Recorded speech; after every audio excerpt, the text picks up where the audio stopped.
I think that, Becky, if you or I were to try to do a teenager's day, by third period, we'd be like, I'm out. I'm done. I'm not putting up with one more adult who's telling me what to do, or I cannot stand that kid who is sitting next to me and I can't take it. They put up with a huge amount. Dr. Lisa Damour gets teenagers. She's a clinical psychologist with 30 years of experience working with the pressures, hormones, and emotions of teens. So if you have a teenager in your home, or if one day you will have a teenager in your home, then turn this episode up. We very rarely, with teenagers, in our own homes, get a very good picture of their overall mental functioning because they are more vulnerable at home. They are more likely to express concerns. They are more likely to fall apart.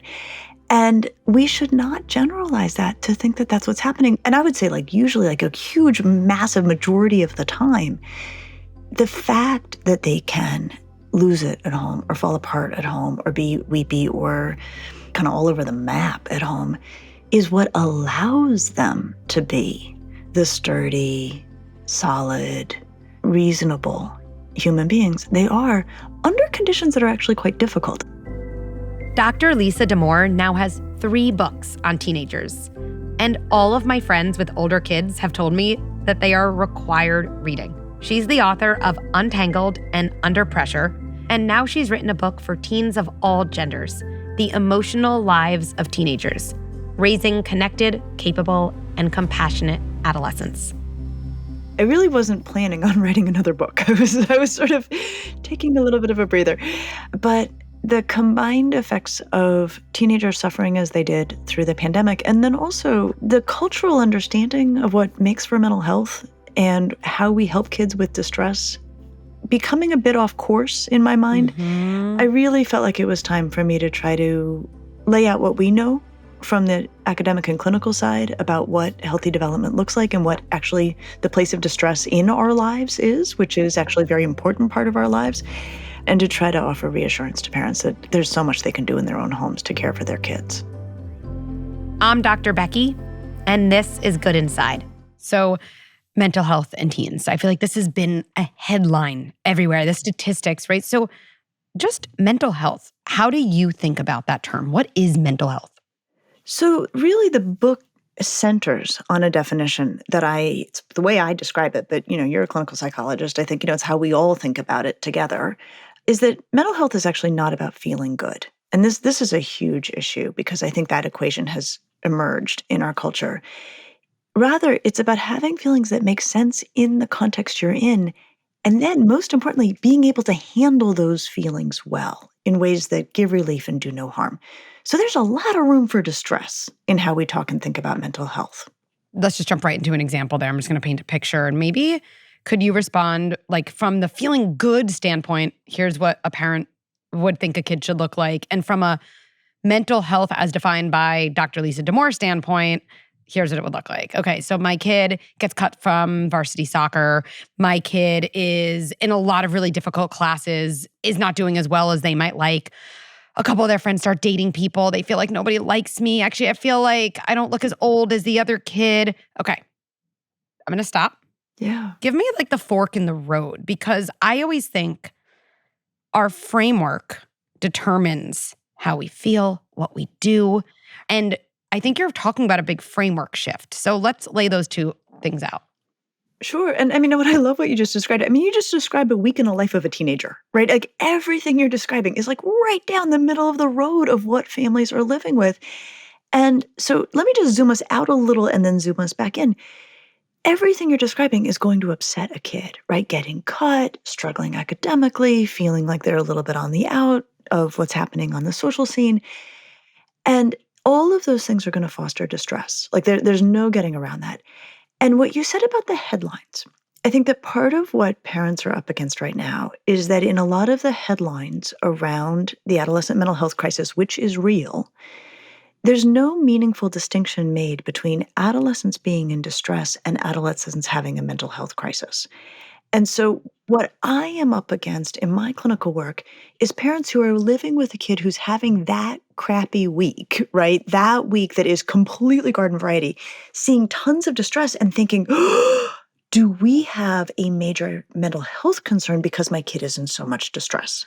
So that is what's scary. Okay, so to go to your idea of like, okay, where's the fork in the road? Yeah. If your kid gets cut from a team, as they do, we should fully expect they will be upset about that, right? They will be, it could has vast implications sometimes for kids, and it's very, very distressing. The presence of distress is actually not something that you or I, Becky, become alarmed by. In fact, and this is the real fork in the road, it's evidence that the kid works perfectly, right? It's evidence of their mental health. Yes. Okay, where the road forks is what happens next. Okay, Mm. so does the kid who is sad about getting cut from the team or mad about getting cut from the team go listen to angry or sad songs to kind of catalyze those feelings and have them out a little bit? Talk to their good friends about what happened and get some support. Maybe cry. Crying is a great way to express distress that does no harm and gives relief. Maybe go for a run. Maybe then resolve to figure out how they're not going to have this happen next year or what else they're going to put in that place. Okay, so that's as good as it gets. Those are the outcomes we're looking for. Where we become concerned, and there are places, right? It's not like all of this is okay. Where we become concerned if the kid is like, I am so upset, I'm going to get super high to deal with this, and I'm going to stay high all week until the feeling dies down. Or I'm going to get on social media and be really crummy to the kids, about the kids who made the team. Or I am going to hop on my video game and be there for a week so that I don't have to Mm. think about this and cut out all other aspects of my life. Then we're like, okay, so the kid is getting relief, trashing people on social media is coping, getting high is coping, hiding in video games is coping, but it's relief that comes at a cost. And so Mm. what we're looking for is coping that is not costly. As long as your kid is coping in ways that are not costly, that's as good as it gets. That's adolescence at its absolute best. Huh. The distress is a done deal. So, this lines up with something I think about a lot about feelings and reactions to feelings. And often when we see our kids really upset, we're like, "Oh no, my kid's really sad, or my kid feels so left out, or my kid feels less than the other kids." Our kids are going to feel upset and left out and less than feelings for the rest of their lives. I just know this as a fact because I feel that still as adults, right? Like the feelings are part of like human existence, and how we Yeah. react to the feelings, how we learn to cope with the feelings. That's where it's at. That's where it all hinges. It's where it all hinges. And I will say, so I have a daughter who's 19 and a daughter who is 12. And so I'm on both ends of adolescence actually as a mother myself. And I will say there is such value in having seen what intense adolescent emotionality looks like in your own home. Mm. And I will tell you, Becky, like my kids are great. They're doing great. They're sturdy, fabulous kids. I'm really lucky and I know it. But that experience of seeing the full strength of a teenage emotion, I can hold two things in mind at the same time. One is that is harrowing. That is terrifying, right? That is so intense. Even if it turns out an hour later, the kid doesn't even remember what it was that made her so upset. And then side by side by that, thinking, okay, I'm a psychologist. I've seen a lot. I know that this is actually not grounds for concern. But I've had moments in my own parenting where I have thought, if I did not know this is standard fare, I would be terrified right now. Like what? Give us some examples. This is part of adolescence. Like it's hard, it's going to be tricky, and it's part of it. Absolutely. So one of the stories I tell in the book is about a friend who I had lunch with, who I see her shortly after Christmas, and she's like, oh my gosh, I almost called you. And what she goes on to describe is that her daughter, who has just turned 13, had meltdown after meltdown through the holidays over things that were, even to the girl herself, small. She didn't get what she wanted from the grandparents, and that wasn't the issue. She just felt bad about not wanting it. She was really sorry to see Christmas getting, put away. And the kid's response was that she was doubled over sobbing, doubled over. And even as she was doubled over sobbing, the kid was saying, I feel crazy. I feel like I do not know what's happening, because that kid could hold two things in mind. Like one, I am overreacting. And two, I cannot stop. And so I was so glad my friend brought it up, because I could say, okay, what you are describing as really like outrageous as it feels in the moment, that's standard fare, especially the kid was 13. 13 is a wildly dysregulated time in emotional development. And so having that awareness that the distress, even at that volume, is not necessarily grounds for concern. What the kid does next is what we want to pay attention to. That was thankfully reassuring to my friend, but that's the kind of stuff I'm talking about. The parents were like, what is this? And how worried do I need to be? So I imagine a parent listening to this right now being like, oh, okay, that's relieving. And then I feel like a lot of them would have this question. Lisa, so when that happens, like what should I do? What should I do in that moment with my kid? Okay. I think the first thing we have to do is to serve as a steady presence, even if that means we have to fake it. I really mean that. And I'm not a big believer in faking it. But here is the thing. When your kid is freaked out, it is very easy as a parent to meet them right there. Yes. And here is why either we want to try to be steady or we want to pretend as though we're steady outwardly. Because the first thing that's going to happen, and I use this analogy all the time, and this comes up in your work all the time, right? If we think about toddlers, they fall down and scrape their knee. They look at their knee, and then the next thing they look at is your face. Okay, so the adolescent equivalent of that is the kid is doubled over sobbing over Christmas gifts. And they are really, really alarmed by it. They are looking at what's happening, and then they're going to look at your face. Yeah.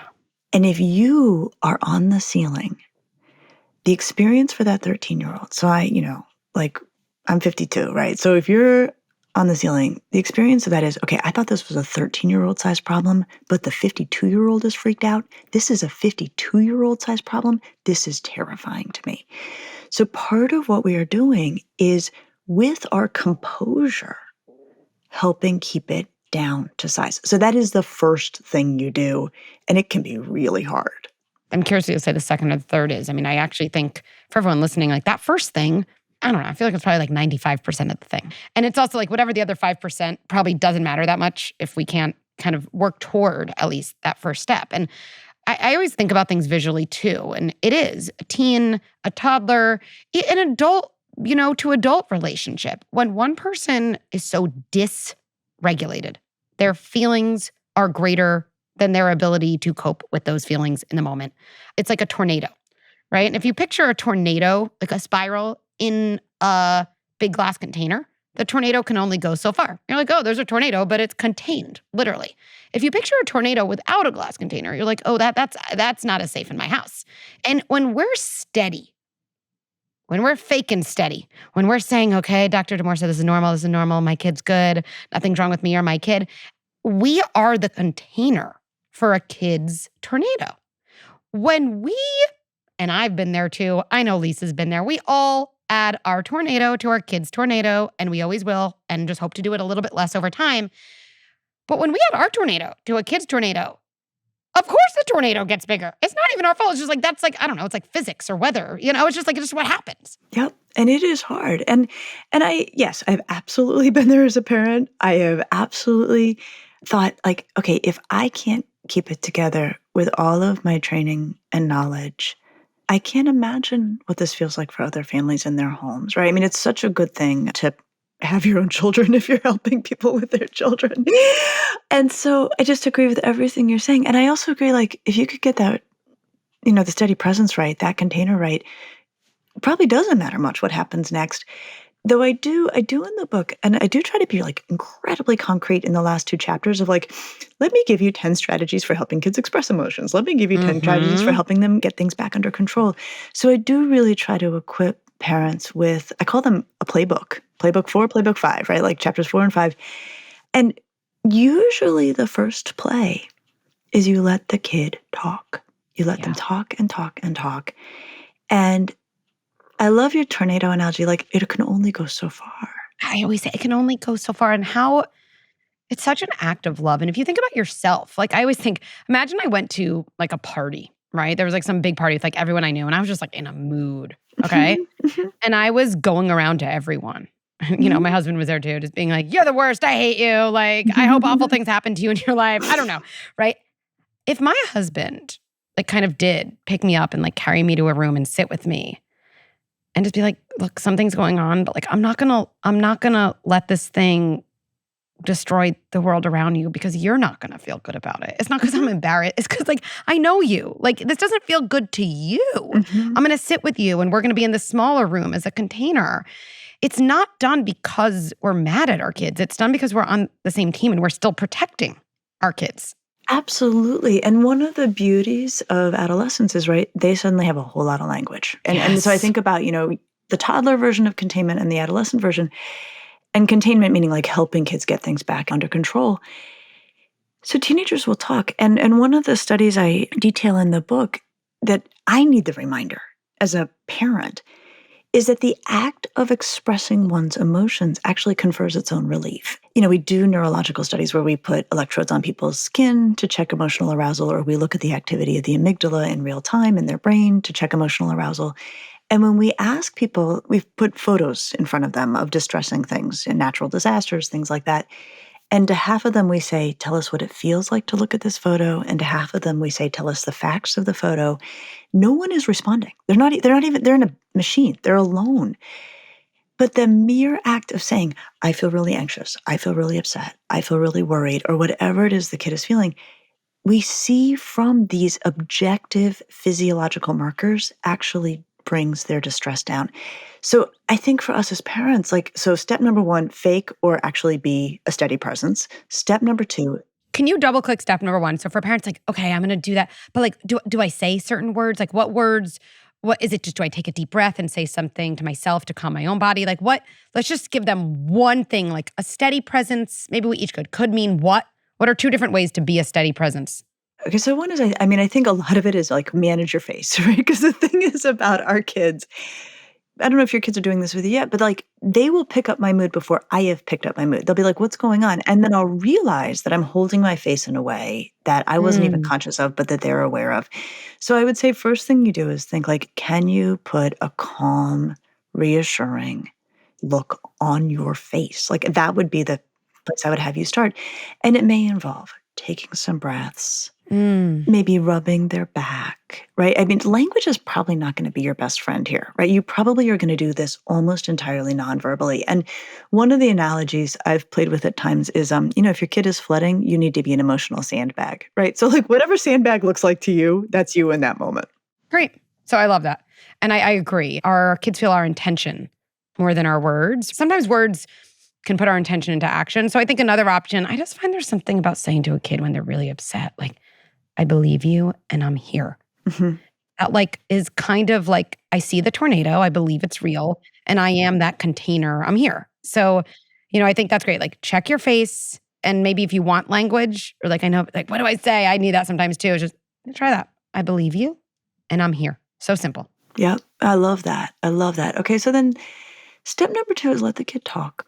Mm. Just let them talk. I mean, just listen, listen, listen, listen, and it feels like nothing. It feels inadequate, and what I love is when you try it and make space for it, you get reinforced in doing it again because kids like, "Oh, thank you so much." And then you're done and you're like, "That's it? That's all it took?"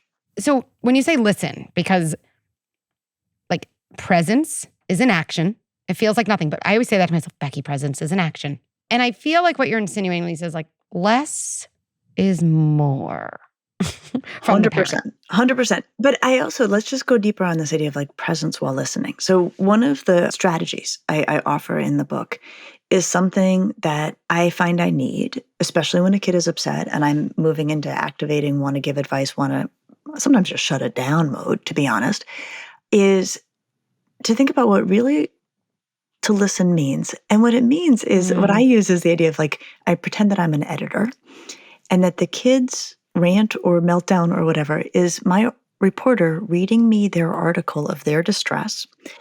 And my job is when they get to the end of the article, I have to produce the headline. So I am distilling, I am not adding, I am getting the essential meat of it back to them. And what you say, Becky, about like they sense our intention, if you are listening so hard because you have, to come up with a headline at the end of that article, they will sense that, right? They can tell, oh, she's really listening. She's not waiting for me to pause just to tell me what to do, right? She is actually listening. And I will tell you, I very rarely get to a good headline. Like I very rarely, I'll tell you the one time I did a really good job, and it's in the book because I think it's helpful to have an example. But mostly I don't, or I blow it.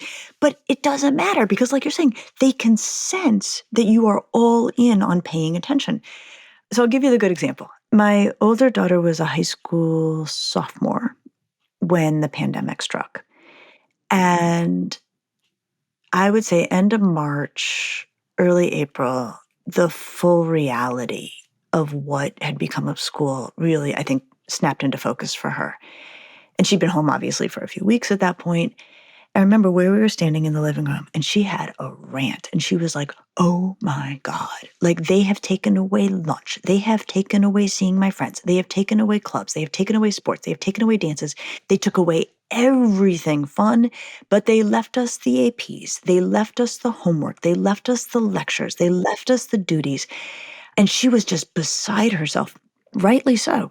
And I listened. And at the end I said, oh, honey, man, it's like school is now all vegetables, no dessert.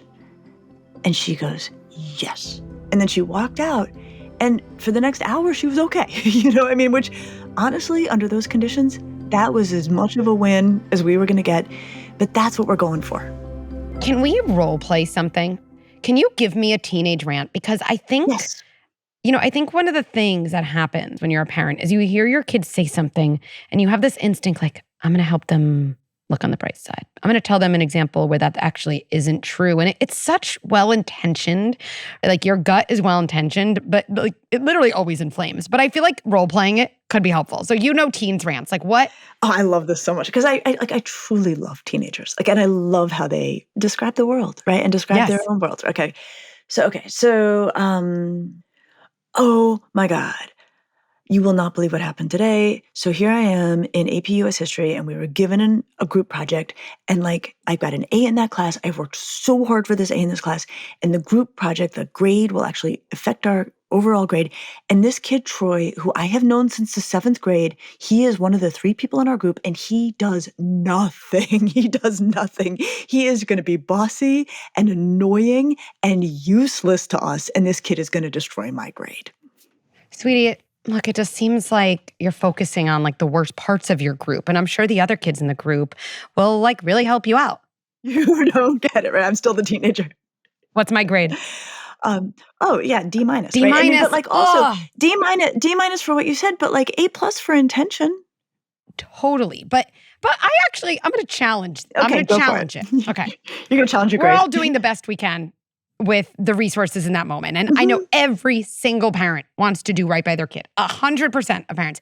And we've been fed over and over this idea, I think a lot of us were parented this way, that when people are upset in distress, that our job is to like pull them out of that hole. Mm-hmm.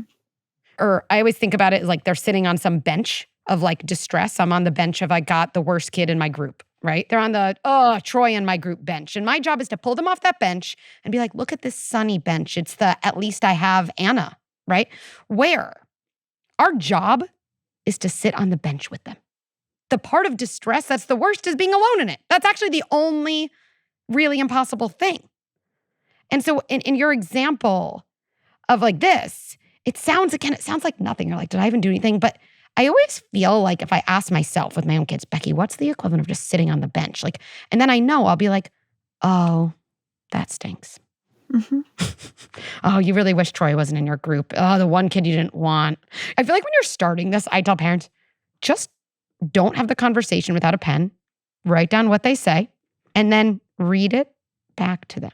And I don't know, like, is that closer to an A? Like, what do you think a teen wants to hear? So this is what I love about teens. Like they're very strongly opinionated. So you cannot take notes and read them back to them. That you will lose them right there. But you can do that with a younger kid, right? So don't do that. But I think, honestly, you said it, which is, and I was taught this by a 9th grader in New Jersey. What they mostly want to hear from you is like, oh man, that stinks. That just stinks. And I will tell you 90% of my parental utterances at the end of the day are like, tell me more. And oh man, that stinks. Like, and that is all teenagers want. They're like, thank you. Because here's the way we want to think about it from their standpoint.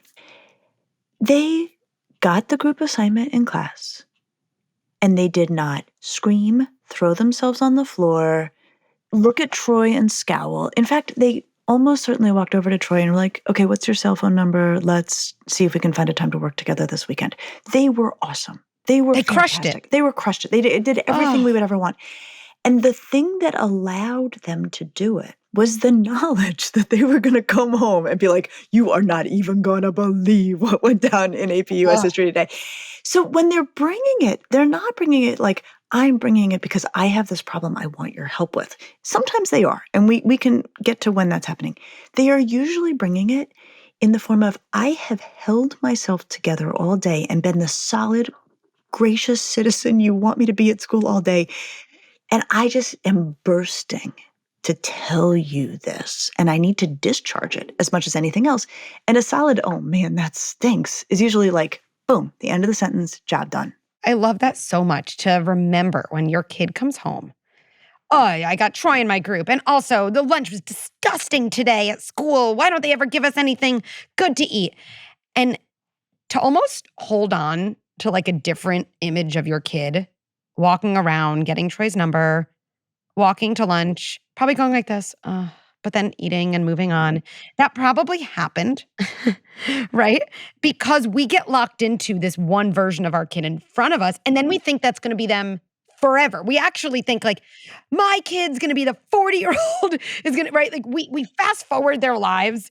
Like I often feel like, especially when kids are younger, you're like, my kid's a sociopath, they're going to be in jail. Like in a second, right? Like, like how did I get there? But when they're teens too, and your explanation for all the parents listening that like your kid needs to like let out steam to you so they can like function and perform and be the version of themselves that can adapt the other moments when they're exploring the world.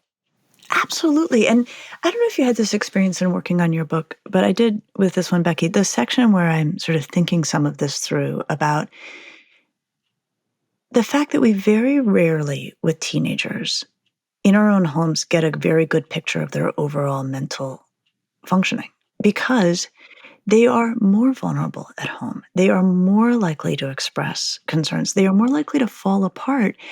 And we should not generalize that to think that that's what's happening. And I would say, like, usually, like a huge, massive majority of the time, the fact that they can lose it at home or fall apart at home or be weepy or kind of all over the map at home is what allows them to be the sturdy, solid, reasonable human beings. They are under conditions that are actually quite difficult. I think that, Becky, if you or I were to try to do a teenager's day, by third period, we'd be like, "I'm out. I'm done. I'm not putting up with one more adult who's telling me what to do, or I cannot stand that kid who is sitting next to me and I can't take it." They put up with a huge amount. I love that, like a simple but right on perspective. It's hard to be a teenager. And I think sometimes parents are like, it's not hard to be a parent of a teenager. Nope, that's also hard. Like they're just both hard. It's hard to be a parent of a teen. It's hard to be a teen. And probably just saying that to your teen once in a while is probably builds some connection capital. Like it's really hard to be 16. Just, I know that's true. That's all. Walk away after. Absolutely. I mean, like, would we want to go back? Right? Or would we want to do it now? Mm, Right? I mean, I mm, think if we can put it in those framings, I mean, I got off easy. No social media. College was yeah. easy to get into. I mean, it felt really hard then and it was really hard then. Can you give us a little bit about that? I mean, technology, social media, neither of us grew up Mm. with this, right? Yeah. Not in those years. Mm. How can parents help their teens kind of like, I don't know, like minimize the downsides or talk about it in a way that it doesn't just explode? Like, you don't understand, Any brilliant advice? Well, I have advice. You'll decide what's right. Okay, so you said something I think wildly important just in the framing, which is minimize the downsides. So one of the things that I know to be true about social media is that there's probably not a kid on the planet for whom it is not simultaneously both good and bad. And you have to start from that understanding because when we roll up on them like, "Oh, your social media is terrible, like get away from your phone," you've already lost them because they're like, "You are making it clear you do not understand it. This is where I have a lot of fun. This is where I have deep and meaningful connections with people I care about. This is a place where I'm creative. This is a place where I'm learning discourse at a level that is like way above what we had as teenagers." So if you leave that piece out, you're already talking to the hand in some ways. So I think that the first thing we need to do is to recognize it has pros and cons. And the nice thing about teenagers is they'll be the first to tell you that. Like, and I quote a kid in my book, I love my phone and I hate my phone. So meet them there. So get a lot of information. One of the ways to do this, and one of the ways I think to not have the door slammed in your face when you're trying to talk to your kid about social media, is to remember that what it means to them, we really don't understand. We never used it like they use it. We were not teenagers with it. And no one wants advice from somebody who doesn't really get it, right? Like nobody does. And the analogy, this sounds kind of goofy, but it actually really works. If we come up to a teenager and say, I need to talk to you about your social media, we should imagine the equivalent would be them coming up to us and saying, I need to talk to you about your mortgage, right? Because we'd be like, go away. Like, what do you know about mortgages? And so instead, if your teenager came up to you and said, do we have a mortgage? And you say, well, yeah, we got a mortgage. And then they say, how does the mortgage work? And then we explain how the mortgage works. And they say, and what are we paying in terms of, what's our current interest rate? And you give them all this information. And then if at the very end of that, they were to say, do you understand that I think the rates have been adjusted and you could refinance and save some money? We'd be like, okay, right? But at least we'd be open to it. Yes. So we need to do the flip around social media. Love that. So what is that? Like, yeah. Yeah. What's the start? Say, like, obviously, like a lot of adults are on the ceiling about social media. How worried should we be? Like, ask your kid that question. How worried should we be? Like, what are the good parts? Like, ask them, what are the best parts of this? Like, like if suddenly phones just disappeared, like, what would you miss the most? How is it most useful to you? How does it serve you best? Like, go all the way down that road and then say, what don't you like? Where is it not helping you? Where's it ruining your mood? So that's how to have the conversation. And then you can say, is there anything you want to do differently? Is there any way I can help? With a teenager, that's where you're going to win. The other thing I will say is do not let it mess with their sleep. And it's so basic and so important. And I would say if you do nothing else, try not to have it mess with their sleep. And the best way to do that is to not have it in their bedrooms when they're supposed to be sleeping. Okay. So I'm just thinking of a parent who's like, my kid's like, it's nothing's bad about it. Like, leave me alone. No, I don't have any problems with it. And you're thinking, oh, there's a gap in how we're seeing this. Because I see this, my kid, whatever it is spending so much time on there, or I see how it affects their self-esteem, or I actually know about some really tricky conversations that, happened on some of these apps that, they maybe didn't get caught for, but could have. And it was, not nice language. Like, how do you talk to parents about bridging this gap when maybe they feel like, oh, I'm not in the best place with my teens, so I do get the hand, but there are active problems. So what do I do? Well, what I will say is give it a real chance to work, to be super curious about what's working for teens. Because what I find with teens is if you are earnestly curious and they see that like you really mean it, they are pretty open to saying, actually, yeah, like this isn't what's working, or this is where I worry about it. So I would just say even if you've had trouble with your kid around social media before, like see if this new approach doesn't keep the door open a little bit.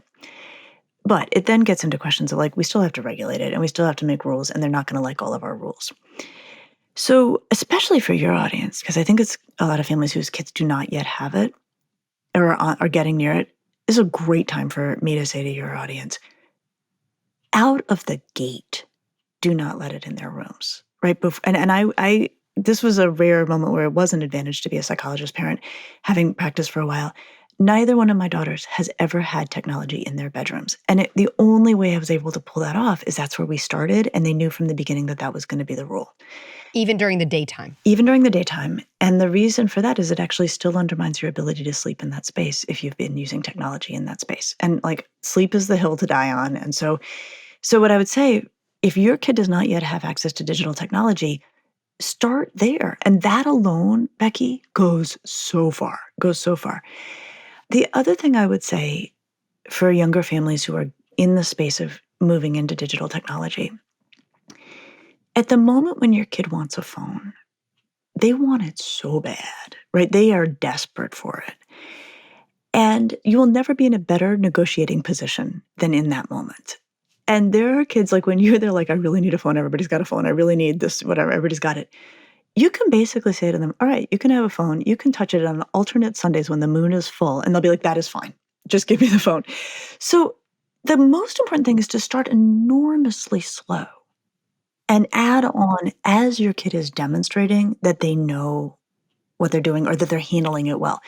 The other thing I will say, so my 12-year-old has a phone, which is younger than her sister got it. And the reason for that is I wanted her to be able to text her sister at college. Like they needed to have a channel for themselves. The phone she has, which is an iPhone because it's going to be her phone for a while, has no browser and it has no social media apps. She texts with her sister, she texts with her friends, and I think that's going to easily get her through 6th grade. Of course, a lot of this is regional. That's where it is in our community.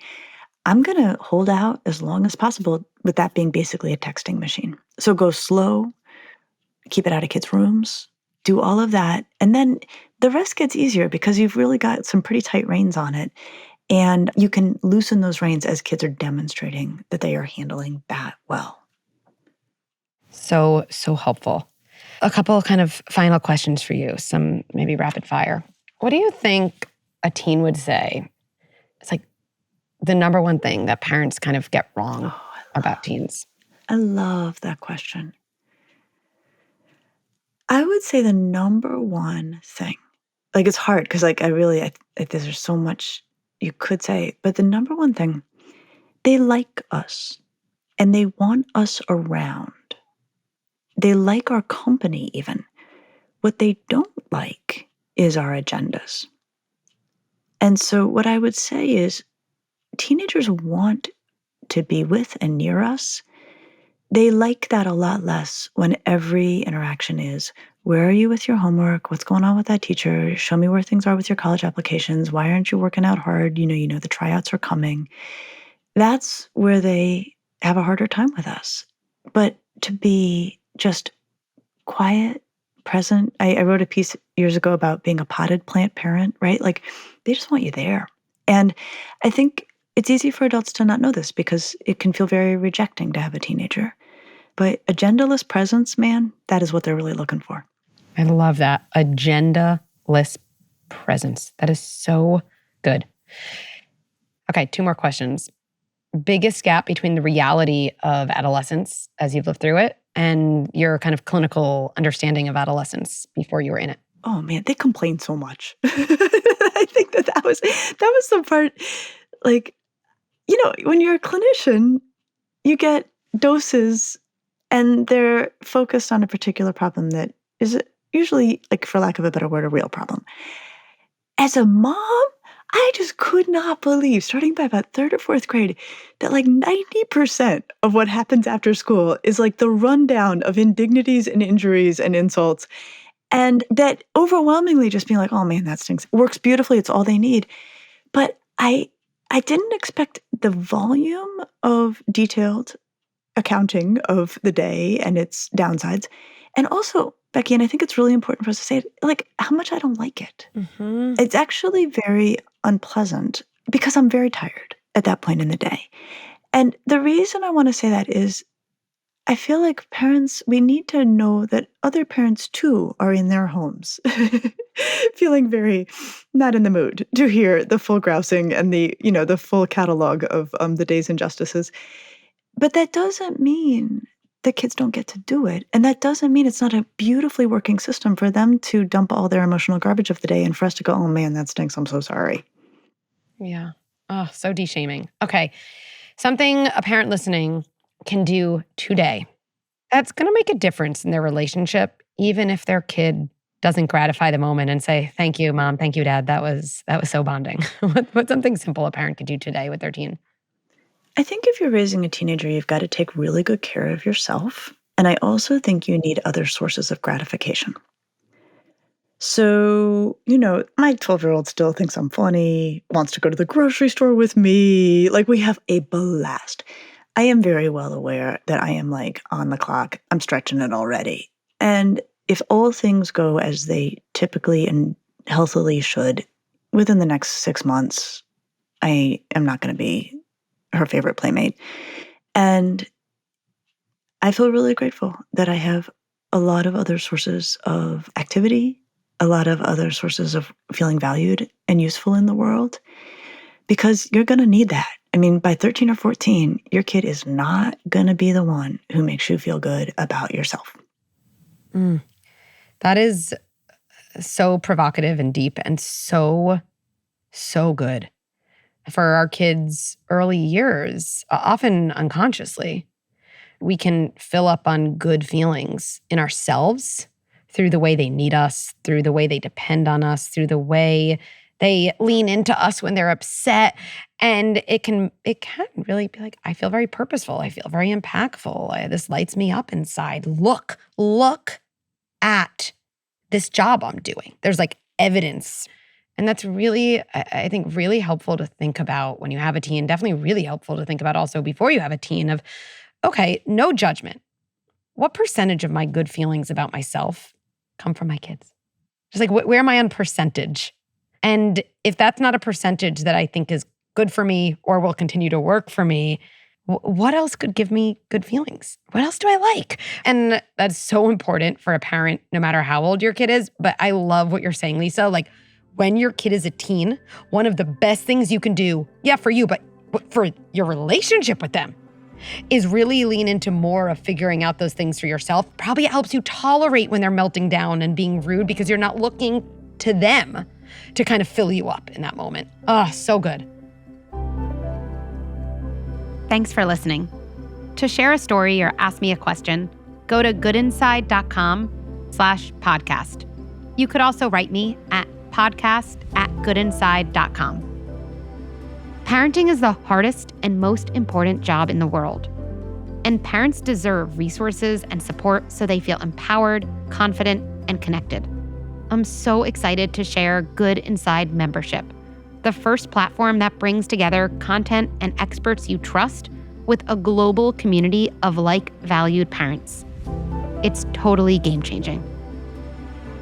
Good Inside with Dr. Becky is produced by Jesse Baker and Eric Newsom at Magnificent Noise. Our production staff includes Sabrina Farhi, Julia Nat, and Kristen Muller. I would also like to thank Erica Belsky, Mary Panico, Ashley Valenzuela, and the rest of the Good Inside team. And one last thing before I let you go. Let's end by placing our hands on our hearts and reminding ourselves, even as I struggle and even as I have a hard time on the outside, I remain good inside.